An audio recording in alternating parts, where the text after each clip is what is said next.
treningu tukaj vidimo, ko skačem kolebnico. Tu je pač za ogrevanje mišic, dobro je za meča.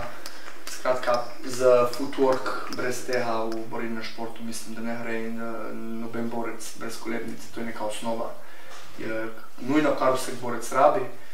Pol vidimo tukaj shadow box, izboljšuješ tehniko, popravljaš napake, v bistvu postaješ tehnično bolj dovršen borec, hitrost, samo gibanje, vse tu probaš, da teče čim bolj gladko, tu se gledamo v špeglu, vse pač, da popraviš tehniko, da narediš sam footwork in skratka tudi brez tega, tu so dve neke osnovni vaje, ki s tem začneš in pol naraduješ.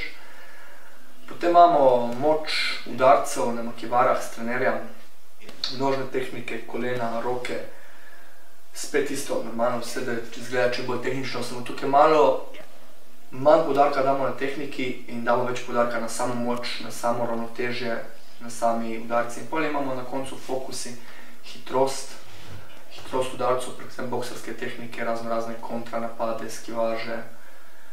Skratka, tu je nek osnovni trening moč kondicija in potem na koncu pač mi ta Matjaž Kos sparirava. Tu delava že zadnjih 7 let, parkrat na teden. Normalno spariram tudi drugje, grem tudi v kakšne druge klube sparirati. Samo tukaj je nekje ta glavna baza, sparing, največ sparinga, ki je narofen z mano gon. In ja, prva vidimo tukaj še trenerja in Petra Bjukljiča, trenerja za kondicijo. Tu so trije, ki so trenutno najbolj pomembni za razvoj moje karijere, zato da se izboljšujem, zato da me lahko polege, da ste na UFC-jah, v Amsterdamu, v Trstu. So tudi te fantje isto zaslužni, zato da Miran Faber obstaja.